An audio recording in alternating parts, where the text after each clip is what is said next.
What's up everyone, this is CyberKnight 8610, and today we have a new ritual version of Trishula. Trishula actually digivolved to Trishula Fighter Mode, I guess, or that's the reference I'm getting from this. I know a lot of people are saying Saint Seiya, but come on, this is obviously Digimon, or at least to me. Just like, Imperial Dramon.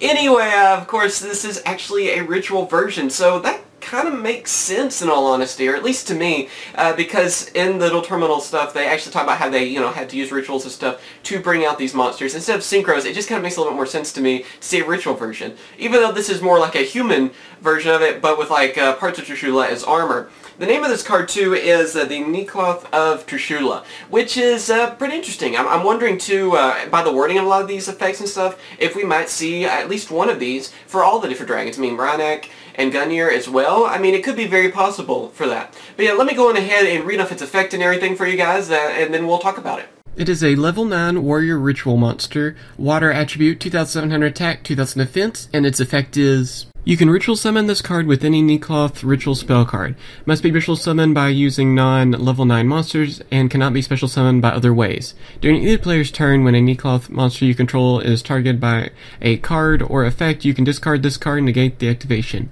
When this card is ritual summoned, you can banish one card from your opponent's side of the field, hand, at random, and graveyard. You can only use the effect of the Necloth of Trishula once per turn. Alright, first off, let's talk about, of course, Necloth of Trishula. This card is, of course, really strong, like you would think it would be. I mean, it's a new form of Trishula, so that kind of guarantees, in a way, that it's going to be a powerful card. Anyway, you can't ritual summon it by using a level 9 monster, so it can't be the exact number, first off, on that. Which is kind of interesting on that. I assume that if there are more of these, they'll all do the same thing on that.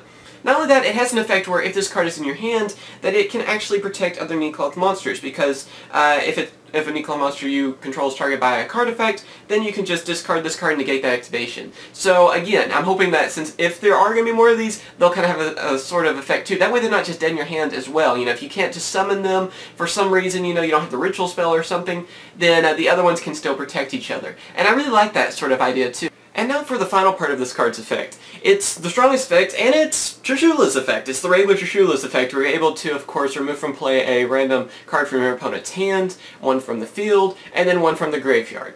There you go. I mean, it's just as strong as the original Trishula's effect. It's just as scary. Being able to get rid of cards from their graveyard can hurt many different decks out there, and can be annoying, of course. Removing random cards from their hand, maybe you'll get one of their main cards that they really want to use from their hand, especially if they don't have many cards in the hand that can really hurt them, of course. And then, just being able to remove one from the field like that, yeah, I mean, I don't have to say how effective that's going to be. But yeah, this card is a very powerful card. It's just kind of an upgraded, I guess, version of Trishula in ritual form, I guess. It looks pretty cool. I can't wait for this card to come out, and of course I'm hoping to see more cards like this in the future. It's pretty cool to see like an upgraded Trishula, and let's hope that we're going to see plenty of ritual monsters that are powerful like this, and more to this archetype as well. The ritual spell card is Necloth Exo Mirror. Its effect is this card can be used to ritual summon any Necloth ritual monster. You can also tribute monsters from your hand or field, or banish Necloth monsters from your graveyard whose total level is equal to the level of the ritual monster. You can only use the effect of Necloth Exo Mirror once per turn.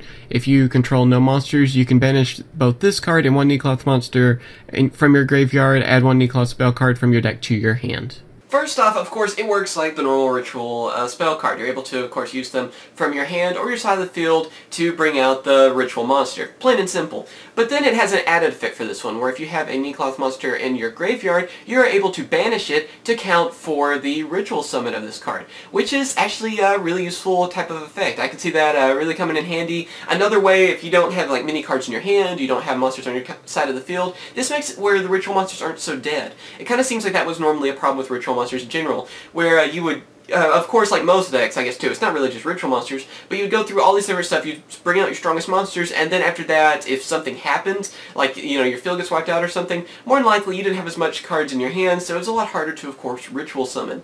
And I think this kind of fixes some of that, because you're able to actually use your graveyard for a lot of that, and just being able to banish other Necloth monsters to bring out another one you need can really come in handy and help you out of a lot of situations, and makes it where they're not nearly as hard to bring out, too. And then it has a secondary effect where you're able to banish this card, the ritual spell itself, and then another Necloth monster from your graveyard, to then add a Necloth spell card from your deck to your hand, which of course you could search out for this ritual spell card if you just need to get one from your deck to your hand easily. And this also, since it does say Necloth spell card, at least in this wording, this is a kind of a translation, so I guess some things could be worded a little differently, but I believe this will be the correct wording on it, that you could have, like I said, another Necloth ritual spell card. So I'm hoping that maybe they'll go that route as well, you know, kind of give you another option, just like how, you know, we don't just have polymerization for fusions, we have plenty of different ways to fuse them. So I'm hoping that we could see something like that for this archetype as well, and hopefully it will be more of an archetype. Again, it doesn't, I guess, have to be, because it is a good ritual spell card that you could, and ritual monster, that you could use with other decks, but I kind of feel like it's a no-brainer to go on ahead and go the route to have the other dragons as being ritual spell cards, and then of course another, you know, couple of cards that can help them out, like maybe another ritual spell and some other stuff too. But yeah, what do you guys say about these cards so far? Do you think it's pretty cool to see more cards that are from dual terminals basically being turned into different cards, you know, like more updated versions, and even some getting more support? Or do you not like this idea? Do you hate Trishula and you're like, why are they making this? You know, we don't need another problem like this. Tell me what you guys think. I, for one, am very happy to see this. I've always loved the dual terminal archetypes. I want to see more support for them, especially for Dragoonities. You know, you guys know that's like the main thing I'm hoping for. And, yeah, more ritual support. I mean, I can never, you know, be sad about anything like that, because I'm hoping to see more rituals in the future, and I would love to see rituals be competitive again. I know we've seen some different versions of Gishkis and stuff, and I love using Gishkis and all too, but I want to see more than just Gishkis. But yeah, I want to know what you guys think about this subject, of course. Thank you for watching. Remember to comment, rate, and subscribe. And also tell me if you like this style of videos versus just me recording my computer screen and showing you on that too. Trying to make a few changes here and there. Always trying to, of course, improve my video quality and everything too, so you guys will enjoy this. As always, thank you for watching. Remember to comment, rate, and subscribe. And of course, I will catch you guys later. See ya.